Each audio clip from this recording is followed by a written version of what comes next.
చాతగాని ప్రభుత్వం పనితనం వల్ల రాష్ట్రంలో ఎందరో మంది కార్యకర్తలు ఆగమయ్యారు.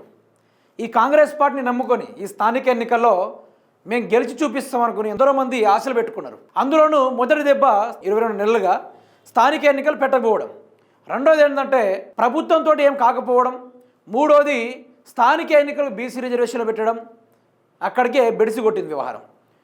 నాలుగో వచ్చేసి సుప్రీంకోర్టు కొట్టిన దెబ్బకి రేవంత్ రెడ్డి ప్రభుత్వమే స్థానిక ఎన్నికలపైన చేతుల్లో వేసింది. ఇక మా వల్ల కాదు, ఇక లేదు. అది ఒక మంచి స్క్రిప్టెడ్ ప్లాన్, అది మంచి ప్లాన్. అది ఇప్పుడు ఎవ్వరు కూడా దీని గురించి మాట్లాడుకోరు. ఇప్పుడు స్థానిక ఎన్నికలు పెడదామంటే కోర్టు ఒప్పుకోవడం లేదు అని ఇట్లా మాట్లాడుకుంటారు తప్ప రేవంత్ రెడ్డి లూప్ హోల్స్ వాటి గురించి బయట పెట్టరు. ఒకసారి ఆ వ్యవహారాన్ని చూసుకుందాం. సర్పంచ్ ఎన్నికలకు బ్రేక్, హైకోర్టు స్టేతో ఆగిన ఎన్నికలు, గురువారమే ఎన్నికల నోటిఫికేషన్, ఆ వెంటనే కోర్టు మధ్యంతర ఉత్తర్వులు, హైకోర్టు తీర్పుతో 6 వారాలు వాయిదా, కోర్టు తీర్పుతో ఎన్నికల ప్రక్రియ నిలిపివేసిన ఈసీ, హైకోర్టు దగ్గర ఉద్రిక్త, సీఎంకు వ్యతిరేకంగా నినాదాలు రోడ్డుపై బైఠాయించిన బీసీ సంఘాలు. బీసీ రిజర్వేషన్ల కోసం ఎవరైతే కొట్లాడిండో రేవంత్ రెడ్డి, ఆ బీసీ నాయకులందరూ ఏకమయ్యి అదే కోర్టు ముందు రేవంత్ రెడ్డి డౌన్ డౌన్ అనుకుంటూ ఆ సుప్రీంకోర్టు ముందే బైఠాయించారు. ఇక్కడ బీసీ బిడ్డలే మీ యొక్క వ్యవహారం పైన మండిపడుతున్నారు, మీ యొక్క పనితీరు పైన మండిపడతా ఉన్నారు.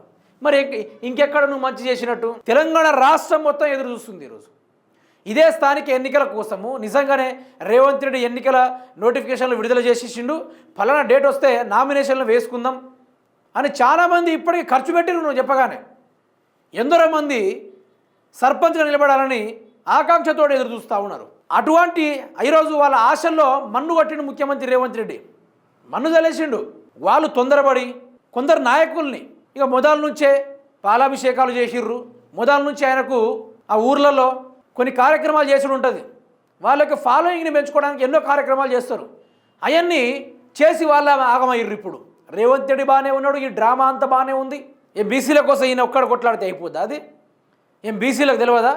ఈ రిజర్వేషన్ అవుతుందా కాదా, మాకు రిజర్వేషన్లు కావాలన్నది బీసీలకు తెలియదా? బీసీల మీద నుంచి ఆలోచించే నాయకుడు వచ్చిండా? నేనేమంటున్నా, బీసీ నాయకులు ఏకమయ్యారు, రేవంత్ రెడ్డి డౌన్ డౌన్ అంటున్నారు. దేనికన్నారు? వాళ్ళకి తెలియకన్నారా? బీసీ రిజర్వేషన్లు కావాలి అంటే ఈరోజు చిన్న పిల్లలు అడిగినా చెప్తారు కదా. మరి రేవంత్ రెడ్డి ఆడిన డ్రామా ఈరోజు తెలంగాణ రాష్ట్రం ముక్కు మీద వేలేసుకొని ఆలోచించేటట్టుగా చేసింది.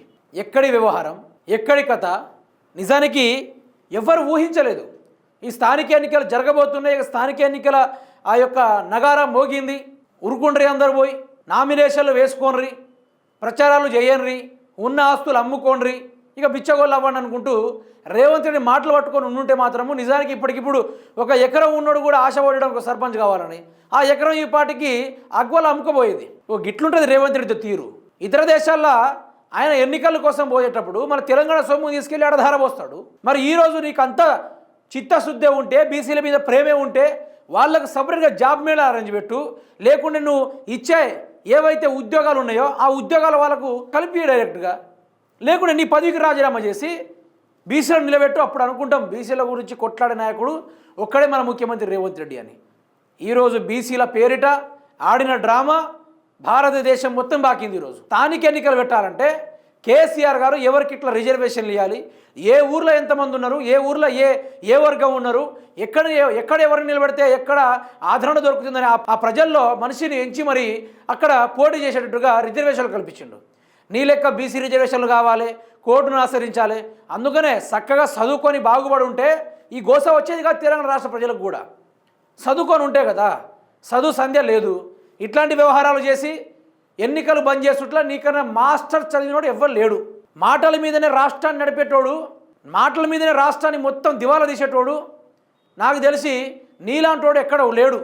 దాంట్లో ఇక నీ అంత పిహెచ్డి పీజీ చేసిన కూడా ఎవ్వరు లేరు. ఇట్లనే మధ్య మధ్యలో కరెంట్లు ఎగిరిపోతూ ఉంటాయి మిత్రులారా. 24 గంటల కరెంటు పరంగా చూసుకుంటే ఇక గిట్లుంది. ఈ పాటికి నేను మన ఛానల్ స్టార్ట్ చేసినప్పటి నుంచి కరెంటు మధ్య నుంచి పోతూనే ఉంటుంది లెక్క లేకుండా. రేవంత్ రెడ్డి కథ ఇట్లుంటుంది. ఆయనతోటి ఏది కాదు, ఆయనతోటి ఏది రాదు. దయచేసి తెలంగాణ రాష్ట్ర ప్రజలు మోసపోకండి.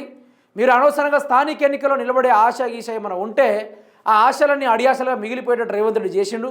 మీరు తొందరపడి అనవసరంగా ఉన్న భూములు అమ్ముకొని ఉన్న డబ్బులు ఖర్చు చేసి ఆగా అయ్యే పరిస్థితులు చేయకండి. ఇప్పటికిప్పుడు మీరు నిలబడ్డా కూడా ఆ గ్రామాల అభివృద్ధికి కూడా పైసలు ఇవ్వడు. ఒక్కటి గుర్తుపెట్టుకోండి, మొన్న దసరా జరిగింది ఊర్లల్లో, అసలు దసరా వైభవం లేకుండా పోయింది ఊర్లల్లో. ఒక్క రోడ్డు సాఫ్ లేదు, ఒక్క పోల్ మీద కూడా ఒక్క ఎల్ఈడి బల్బ్స్ కూడా కరెక్ట్ లేవు. కేసీఆర్ పెట్టిపోయిన బల్బులే ఉన్నాయి. కేసీఆర్ గారు ఏవైతే పల్లె ప్రగతి కార్యక్రమాలు పెట్టినా ఆ యొక్క సిఫాయిలు ఉన్న ఎవరైతే ఉన్నారో రోడ్లు ఊడ్చేటోళ్ళు వాళ్ళే ఉన్నారు తప్ప రేవంత్ రెడ్డి వల్ల ఇప్పుడు గ్రామాలు మొత్తం వెనకటి కాలం లెక్కనే తయారయ్యింది. ఎవరు కూడా తొందరపడి రేవంత్ రెడ్డి మాటలేని నామినేషన్లు వేసుకోకండి. ఇక ఈ బీసీ రిజర్వేషన్ అనేది రావు. ప్రతి ఒక్క మేధావులు చెప్తా ఉన్నారు ఇది కుదిరని పని. రేవంత్ రెడ్డి గెలిచే దమ్ము లేక ఏం చేయాలో తెలియక ఈ బీసీ రిజర్వేషన్ వాటిని అడ్డు పెట్టుకొని కొంత డ్రామా ఆడుతూ ఉన్నాడు. 2 సంవత్సరాలు కాళేశ్వరం మీద కాలయాపన చేసిండు, 3వ సంవత్సరం బీసీ రిజర్వేషన్ల మీద కాలయాపన చేద్దామని చూస్తున్నాడు. పరిపాలన చేతగాక పదే ఢిల్లీ కురకాల్సి వస్తుందని రేవంత్ రెడ్డి ఇవన్నీ ఆడిన నాటకం. దయచేసి ఎవ్వరు కూడా ఈయన మాయలబడి యాగం కావద్దనే నా యొక్క మనవి.